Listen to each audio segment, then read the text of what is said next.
Good evening, all, and welcome to the Huddy Hui as we are going to review the 2020 Wellington Club rugby season. Joining me, as always, is Adam Julian. No rugby last weekend. It was a bit withdrawal symptoms, wasn't it? Absolutely. We've been very blessed to have 15 consecutive weeks of compelling competitive rugby, and the Jubilee Cup final just over a fortnight ago now was played in front of a crowd, which was the first time the crowd had featured in several weeks, and it was a thrilling win to Old Boys University over Norse. That's right. And of course, the man of the match of the final is our guest tonight, the Old Boys University first five, Dale Sabbagh. Dale, thank you for coming on the Huddy Hui tonight. And let's talk about the final 2 weeks ago, the Jubilee Cup. Of course, you were the player of the match. Tell us about that match and your emotions when you're awarded player of the match. The build-up to the semi-finals and that, we kind of lost the Auries the week before, which is probably a good thing because we had MSP the next week.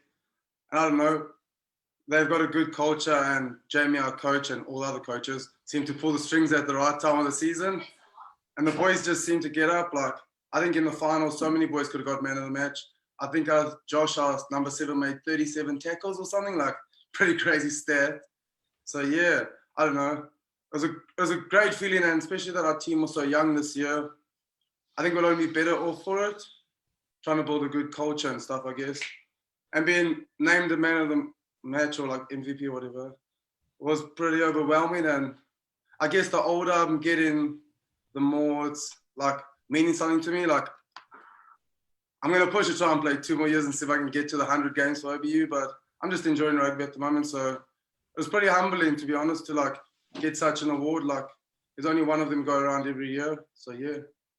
Let's talk about the loss to Auries just prior to the semi-finals. What did you learn about your team in that game, and what were the specific changes made, not just personnel, but strategically against MSP, who'd beaten you in the round robin? I guess what was good for us, Auries came out like real physical, and they pretty much bullied us. Like, they were real strong. We had a young team. Like, I think there's a few boys rested or the Lions call up that weekend. I don't know. They just surprised us and came out the gate and were real physical against us. And yeah, we ended up getting a point and making 4th place, which was like, if we didn't get a point, we might have missed out. So like, it actually came down to the wire. And then I don't know, we just had a serious chat, and like, it was pretty, not much words were said of training for the next 2 weeks, but focus levels just went straight up. Like, it was buzzy out, just like clicked at the right time. And then we knew against MSP, we pretty much had to give it our all. Like, it could be our last game, and the boys went out hissing as well. So we seemed to shock them in the first 20, 25 minutes, which was pretty good for us. Did you sense that Auries were very frustrated, and that's putting it mildly, by the presence of Marlo Manua and Alex Rapetti in your team?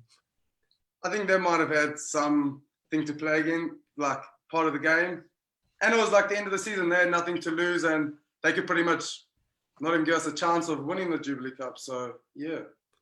You're a first five, Dale, and that's a commanding position at the best of times. But how do you handle it with so much change in your roster every week? To be honest, it helps a little bit that our forward pack, like our lineouts and our set piece, is quite good. Like, we seem to win our own ball and stuff. And most weeks we like match them. And then, I don't know, we're trying to play like a open game of rugby. So as soon as we get over the advantage line, we're trying to play really quick. I guess it's not everyone knows we're trying to play fast and quick. I don't know, I guess it's just trying to play the team in the right part of the field, and we're pretty good defensively. We're making 95%, 93% of our tackles most weekends, no matter how many tackles we have to put up. So yeah, I guess at this level, a lot of teams can't play too many phases and stuff. So I guess we back our defense and our set piece a bit and try and see if we can score 1 or 2 good tries. And the composition of the OBU backline, it's rather reminiscent of one of those old worms that you used to get in one-day international cricket. You get a small guy on the inside like Kyle Preston and Matt Fowler, and then you've got Fortress Fawai at second 5. Tell us what it's like playing in between those two guys. It's pretty good, especially KP. KP puts on some big shots. Like, sometimes he's a little dynamite as well. Like, he's solid, like on defense and that. got a good pass, makes it really easy. Izzy is probably makes it my job the easiest, to be honest. I know if I just tip off to him or give him the ball early, he's going to carry and get us over the advantage line, and then quick ball, the next phase, that's where we go to work, and can set it up pretty much. I guess we kind of use him too much sometimes, it's pretty, obviously he's going to get it, so there's a few things we're going to work on, but yeah, he makes it pretty easy. If he carries and makes 10 meters, 5 meters, everyone's going back. He's not the most subtle decoy. No, and he wants the ball. That's the problem. He wants to carry the ball 20 times a game. So, Dale, of course, you're from South Africa. Tell us about growing up in South Africa and your rugby career over there, and also the time you went and played over in Romania. I went to Sabbagh College, all boys school, about 700 boys. I'm from the Eastern Cape. School was pretty much all about rugby, real traditional school. So growing up, we had pretty decent coaches and stuff, and I ended up making all my rep teams through the years growing up.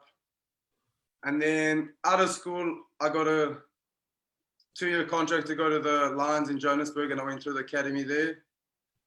Then, I don't know, my 20th year, I decided to go home for to go home for a while. And then I went home for a season, and then I got a gig in Romania for a year and a half.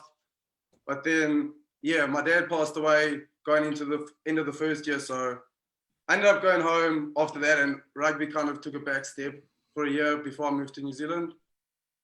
Yeah.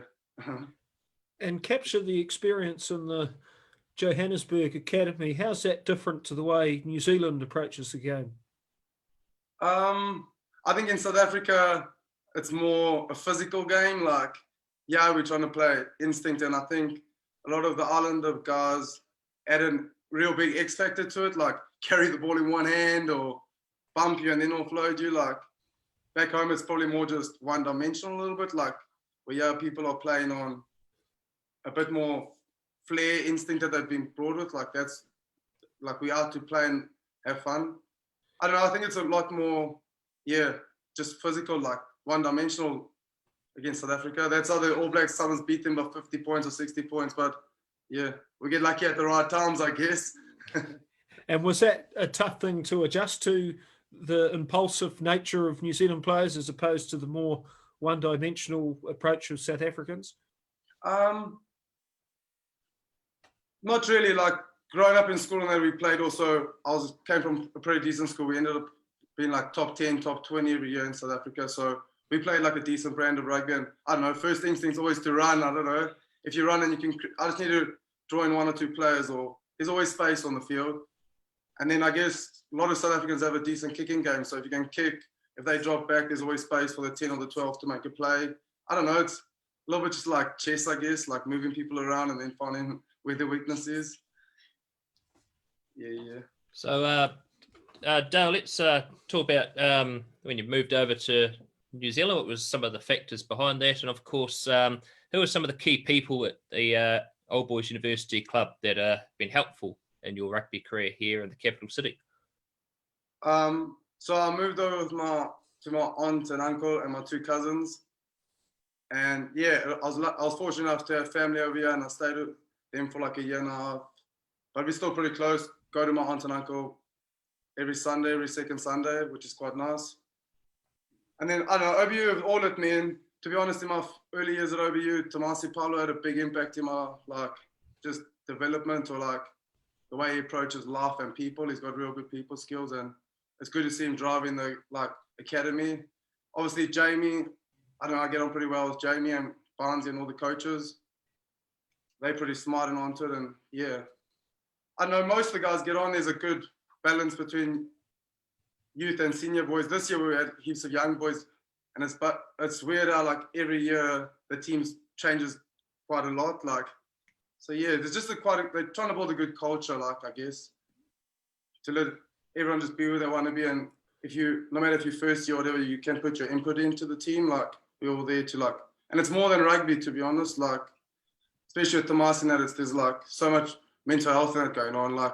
there's more to rugby. There's more to life than just rugby. So they're trying to just fit in everyone and make it as comfortable as possible for everyone. And the Jubilee Cup final against Norse, were you certain as to how many guys you would have available for the weekend? Because you had to prepare to beat a very good side. What kind of considerations went into who you were going to be playing with in the final? Well, we managed to get through MSP and we didn't have too many injuries. And a few boys, I think Caleb Delaney got a late call up to go to the Lions, and luckily JP got released, a bit of size and power to our little team. So I don't know, everything just seemed to work out, but that's not really my decision. It's down to the poor coaches. They have to deal with that and try and fight for boys to come play if they're not getting minutes. But yeah, I think everyone got up for it, and the boys just pulled together the last 2 or 3 weeks really well. I don't know, it just gelled really good for us. We were fortunate. And the game itself, OBU jumped to a 17-3 lead. Looked like you had it under control. Norse came back very hard. Did you ever feel like you were in a vulnerable position, or did it always feel like it was under control? I don't know, for most part of the game, to be honest, especially once we were 17-3 up, for most part of the game, I thought we kind of had it because we were 14, 13, 12. Like, it was almost just always that one more penalty, or in my head, I was maybe thinking if it comes down to it and it gets to like 6 or something, maybe a late drop goal or something in the last 10 minutes just to like, but when Lossie scored that try, it kind of was like, oh, if they score in the next 2 or 3 minutes, it was like almost, you just give penalties away, slow the game down, like just this 2-3 minutes kind of what we did to MSP, like we had the upper hand, we can just kill time, like, so yeah. It's always going to be close against North, though. They've got a big fan base and they've also got a good club going. So, yeah. And take us through your moment just before half-time where you broke from halfway and set up the try for Tame Plumtree, because of all the moments in the final, that was perhaps the most telling. Yeah, I don't know. Watching back, or I don't know, I just got to the ruck and I kind of went against the grain. I was probably meant to go the same way. I saw one forward in a big space. I just went and I don't know, I luckily got through. And then I passed to the winger. And then he ran. He could have scored. And he ended up passing a nice one to Tane, but he did well to keep up with play, like pretty good for a lock. Like that shows how fit the team is and how dedicated, I guess. Like there's a bit of support through the back. And the celebrations, what stories are you permitted to tell us? Nothing happened. We just, yeah, enjoyed it. I guess it was good. So, Dale, what's your plans for the off season? Do you have any sort of summer sports that you play? And of course, 2021, we'll be back on the rugby paddock again. AFL starts on Saturday. I'll play for the doggies and yeah, try and stay fit. A lot of running, a bit of kicking. I don't know, just stay fit. Hopefully the summer is nice weather. It's a shorter comp again also. So yeah, and next year, yeah, I'll be back. If I can keep injury free in that, I'll keep going for a little while longer, see if I can get to that 100 mark. Because I understand you've had a little bit of a complaint with your shoulder injury. Yeah. Actually, it was probably like 6 weeks or 5 weeks before season ended, training one of my good mates, Matt Sleeth. Yeah, he gave me a good little running into and hurt my shoulder. That's why I ended up defending on the wing, but it seems to be all good now. Back in the gym for like coming on my second week, because I didn't gym for the last bit, so it's good to be back in the gym and I guess perfect time with a bit more time with rugby, just slowly get back into it. On the subject of Matt Sleeth, there was a photograph of him that went viral during the season where he was opening the gate at Ian Galloway Park to allow the ambulance through to pick up a seriously injured player. Can you recapture that moment? And I thought that photograph actually said a lot about the culture of OBU, the fact that all the guys in the team shared that photograph, and there was that incredibly moving moment in the rugby match where it had to be called off. The player was so badly injured. Yeah, I didn't actually play that game. It was against the Wellington Axemans out at the Roosters Club. And yeah, I think his name's Josh, the winger. It is his debut game. He had just come on for like 10 minutes. and he was around the ruck. He wasn't even in the tackle, and I don't know, someone swung around and I think he broke his leg somehow, like real bad. And there was no ambulance there. They rocked up and the gates were all locked. So Sleethy's a builder. We were like, we need to open the gates. Like, there were no doctors for the first 30, 40 minutes. Like, the poor fellow was just lying. I don't know how he dealt with it. Good on him. And then, yeah, Sleethy came to the rescue for us. He opened the gates, and the floodgates were open at the Cambridge on Saturday, I understand, but we won't go there. We appreciate your time, Dale. Well done on winning the Jubilee Cup and the Jim Brown medal as the player of the final, and we hope to see you again in Billy Goat's colours in 2021. Yeah, thank you very much. Cheers, Dale. Thank you. Cheers, have a good one. Cheers. Well, Adam, Dale Sabbagh in that Jubilee Cup final, outstanding performance. Prolific goal kicker and point scorer, and certainly showed in that final why he was well deserved of the Jim Brown medal. Well, Dale in that final was a complete package. He steered around the university forward pack with a lot of authority, a combination of good field kicking and aggressive, incisive running. He also made 2 try-saving tackles in the second half. There was a particularly dramatic one on Luke Bowden when the North winger broke and Sabbagh retreated and managed to haul him down just inside the 22. His goal kicking has been prolific. He's almost amassed 750 points in senior rugby. So Dale Sabbagh, a real solid addition to the Old Boys University team, and one of the better first fives around Wellington. We've seen the clubs with decent first fives invariably perform strongly, not just this season, but in the past.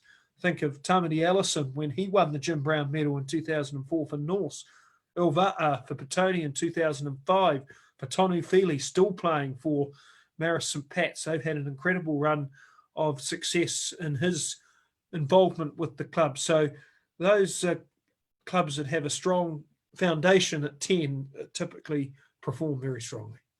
They certainly do. And of course, we saw Aidan Morgan with Marist St. Pat's, and a young man from King's College who also had a good season. And of course, on their old timers' days, kicked that drop goal at the end to win the game for Marist St. Pat's against Old Boys University. But Old Boys University got the revenge back in the semi-final. And of course, Adam, the 2020 club rugby season, well, by March, April, we didn't think there was going to be any rugby at all. Then June came along and rugby was back. There were prospects on Soames Island. There was prospects at Soames Island. John Cross had the boat ready to go, the East by West Ferry, to take the crowd out there. And we didn't need to worry about that, but we got to level 1. But then all of a sudden, come August, we were at level 2 for a few weeks. But lucky enough, there was a crowd for the Jubilee Cup final. Well, the East-West Ferry still has beer in the cockpit. John West is apparently guilty of that. But it was fantastic to have crowds at the Jubilee Cup final, because matches without crowds feel soulless. Sport is a social utility. That's why most people participate, to converse with their friends and their family.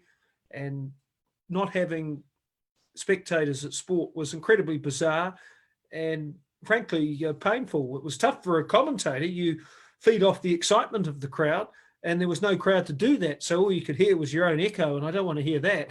And so it was a very good day at Petone with the 8 finals, and OBU really kings of the Wellington rugby jungle this year. They won 4 titles. They did. They only just their Div 2 Colts finals, the only one they lost, and they only just lost that one to Huddy Boys Marist. So let's talk about some of the highlights and the moments from this shortened rugby season. One of my best moments, Adam, was actually the format. I actually enjoyed it. I actually thought having a Swindale Shield where actually the fight for your place to get into that top 4 for the Jubilee Cup semi-finals, I'd like to see that happen next year. It put more emphasis on performing strongly in the initial rounds. And if Captain Fui comes out and says that he really enjoyed the format because it allowed everybody to play everybody, and for players of his vintage to reconnect with older mates, then that has to be a good thing. The other thing I enjoyed about this season, particularly towards the end of the year, was the incredible footage that surfaced on various social media accounts of teams celebrating victory. And if ever there was a metaphor for what rugby represents in this country, the euphoria of winning, the joy of each other's company, then that was it. The chanting, the singing, the dancing, the social utility which rugby provides. That Matt Sleeth moment at Ian Galloway Park, I wasn't there, but what an incredibly moving experience for the players involved, and what a generous piece of bravery, really, from Matthew Sleeth. That's right, Matthew Sleeth. He's a good man, and he came to the rescue that day at Ian Galloway Park. One of my moments of the season was Aidan Morgan's drop goal at the end to seal the win against Old Boys University in the regular season. And of course, at that stage, Old Boys University was sitting pretty cappy at the top, and they moved down to second or third after that match. And that was quite a special game, really, because for 70 minutes, Mara St. Pat's were being dominated by Old Boys University, but it wasn't until James Tuiatua came onto the field and scored that try in the last 10 minutes that it swung the momentum. He's a fabulous player. He scored nearly 10 tries this year. Aidan Morgan, young guy out of Auckland, very humble, very polite when I met him, and obviously a footballer of considerable potential already in the Wellington Lions. He can play 10, he can play 15, he could even play 12 at a stretch. He's got a good boot. He's got an instinct for the big moment because he took the drop goal there, and there are only 2 drop goals this season. Brandon Lawson wobbled one over against Auries out at the Polo Ground. Morgan kicked one, and I believe there hadn't been a drop goal the previous season. Scott McLean will correct me if there was, but there is a rare moment in rugby when drop goals are kicked to win a game. Aidan Morgan, a lot of pressure replacing for Tony Feely. That's not an easy job. And he did it supremely well. Mara St. Pat's, I think, perhaps the victims of the draw, in that they won the Swindale Shield by collecting 3 bonus point wins in their last 3 games, but they played the bottom 3 clubs. Typically in a normal Jubilee Cup season, you'd have a harder road into the semi-finals. Right, yeah. And MSP perhaps a little bit undercooked when they took on OBU, who had lost the previous weekend. And I think losing a game before a final can be a great catalyst for success. We saw the Scots reverse the schoolboy situation against Silverstream, and 3 and 4 in the last 2 years of the Swindale Shield have contested the Jubilee Cup final. That's right. And of course, the best try of the season, Adam. Well, we've already talked about it this year. It's a rather special try. Tell us about that. Well, the Trey Moo try at William Jones Park for Wainui-Armada to defeat Batoni really was one of the most extraordinary things anybody at that game has ever witnessed. What transpired was that it was 23-all on full time, and Reuben Love, the young first 5'8", kicked off, left foot deep into the corner, and the ball bounced in the in-goal area, and it bounced in between Khan Green and little Cam Ferreira, and they waited for the first bounce, and they waited for the second bounce, and they shouldn't have done that because the ball sort of deviated 270 degrees, and Trey Moo, who'd only ever scored 1 premier try off the bench against Paramara Plimpton in a kind of meaningless game before that, came flashing through like a comet, outpaced Peter Umaga Jensen, now in the All Blacks, well done, Peter, and scored this try to win the game for Wainui-Armada. And even Trevor Mallard, the Speaker of the House, who often is seen at William Jones Park, he would have been cautioned in Parliament the way he was celebrating. That would upset the National Party. But also, Adam, in terms of team culture, it was good to see Batoni back up there and fighting for the top place. And of course, they got into the Jubilee Cup semi-finals. They've really got a good vibe going at that club at the moment. Terrific times at Batoni this year. McBain Shield Day was really special. Pity the mayor didn't turn up. He went to the Bloomfield match or whatever that was. But there was a huge crowd at the McBain Shield, and Batoni won a gripping tussle, 32-24. There were multiple lead changes. They scored 3 tries from rolling mauls, pile up Batoni. And the thing that was so evident about Batoni this year is when you walked into their clubhouse, it was clean. It had all that great history displayed on the wall. You were instantly made welcome, even if you didn't know who the person was you were talking to. And the Colts and the presidents who played upper grade and the seniors were all together enjoying each other's company. The Petone Colts, young side, a lot of them back next year.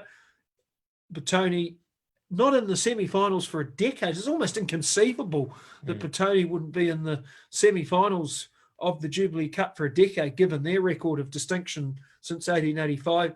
But they've really turned things around out there with a collective culture rather than a divide between the seniors and the reserves and everybody else.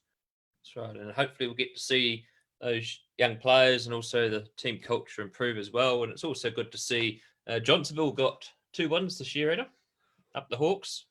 Just superb scenes when Johnsonville beat Avalon 38-12. Blue, blue, blue, who the are you? That is the best song in Wellington Club Rugby. There should put T-shirts at Helston Park next year with that slogan on it.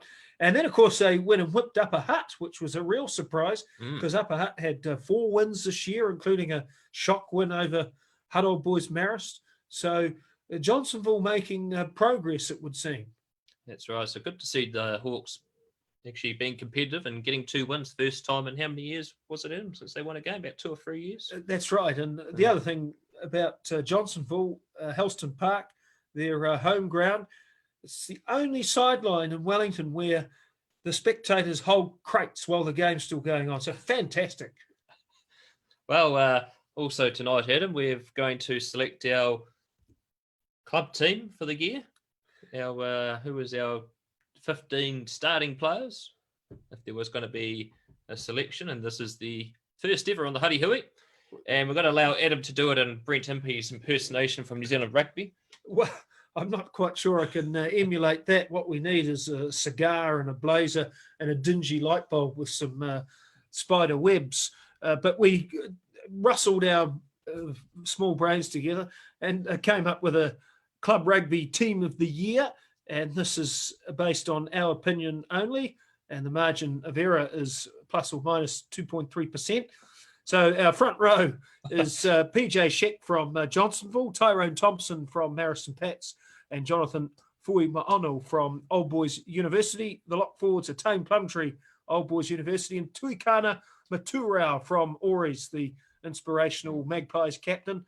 The loose forward trio was perhaps the most difficult selection area to comprise of, but what we've come up with is a very strong trifecta of players.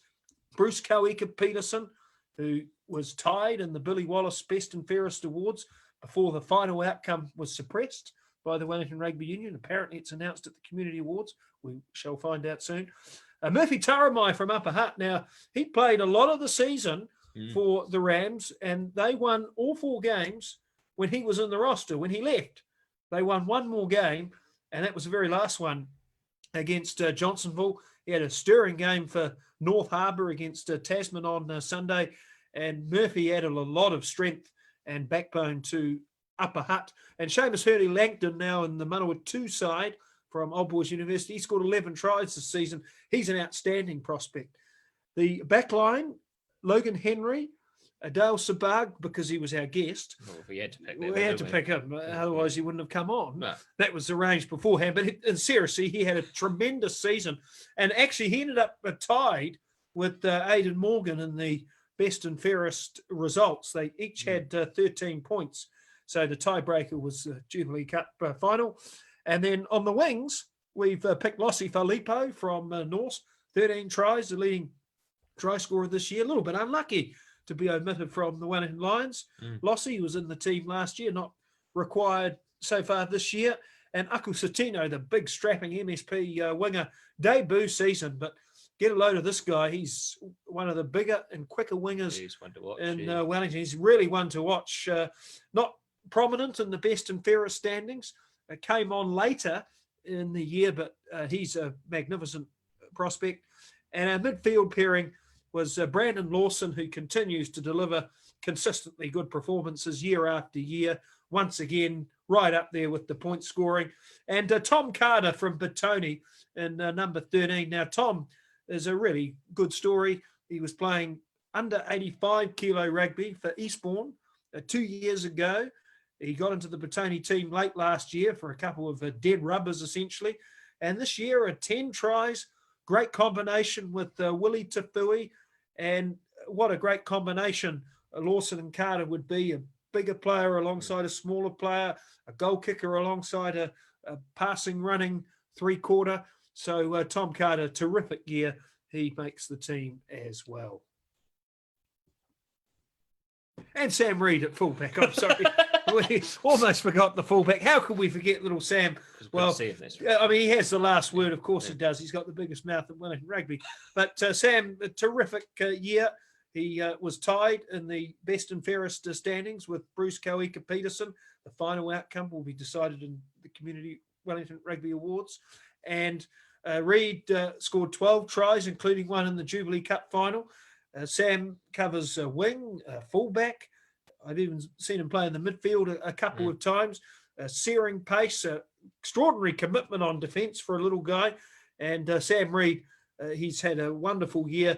And now is a key part of the Old Boys University roster because, as Dale mentioned, there's a lot of turnover in personnel among Old Boys University. But what they do seem to have are experienced players in the right places. There are positions which are harder to replace than others, but two great front rowers and Jonathan and Finbar, Dale at first five, and Sam as a utility back adds a lot of value. And that's our club rugby team of the year on Huddy Hui. And hopefully you enjoyed that selection. Well, Adam, the club rugby's finished, but there are still a few games of rugby to go. Of course, Mitre 10 Cup's happening, and it's a double header in Wellington this weekend. Wellington take on Otago on Saturday, and then, believe it or not, we're having Test rugby this Sunday at the Sky Stadium as the All Blacks take on the Wallabies in the first Bledisloe. Well, that Wellington-Otago game is a tricky fixture potentially for the Lions. Otago humiliated in the end by Hawke's Bay, 28-9, outscored 4 tries to 0. Otago, the victims of a red card through their flanker, Slade McDowell. They've lost the Ranfurly Shield. They historically played quite well against Wellington, and like Wellington, have a 2-2 record. So they will come here with little to lose and a lot to gain. The Lions, heartbreaking loss against Canterbury and Christchurch, dominated all the necessary statistics despite trailing at half-time. The Lions really missed the chance to win that game. Unfortunate pass by Jackson Garden Bashop in extra time, but there were a number of bombed opportunities which were ultimately costly. But the Lions needing a win because 2-2 is not good enough to be in the semi-finals. But there were some positives for the Wellington Lions. Tyrone Thompson, the young hooker who made our team, a second try in as many weeks. He looks really good, Tyrone. He's aggressive. He's reliable with the lineouts, and he just seems to bring a fervour to the Wellington pack that's absent when he's not there. And Safo Amur and Dane Coles are in the All Blacks. And the other player I thought it was really positive for Wellington is young Billy Proctor. He really seems to be handling the fullback duties with a lot more composure and maturity. Certainly are. We're looking forward to both those games of rugby this weekend. Of course, there is still some more rugby to come, including Sevens rugby in the month of October and November, and Huddy Sports will be covering the College Sevens on Labour Day at Nainai College is the venue, so we will be covering that. But the Huddy Hui will continue in different parts of the year. We'll only be like every 2 weeks or so, but we'll be covering some other codes as well, won't we, Ed?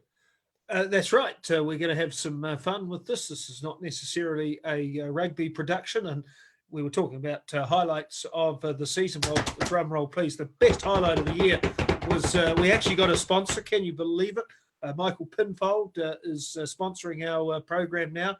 Michael runs a drainage business. He's a real expert when it comes to getting down and dirty in those areas that are rather foreign to a white-collar guy like me. So, Mike, we really appreciate your support of the show, and we're very grateful. Yes, and thank you to Mike Pinfold and his plumbing company. And if you're in need of any plumbing and drain laying, give Mike Pinfold Plumbing and Drain Laying a go. Plenty of those around the site as well. And so that's the Huddy Hui for tonight. Many thanks to our guest, Dale Sabbagh. And thank you yet again, Adam, for coming on. And we'll see you all in a few weeks' time. Ciao for now.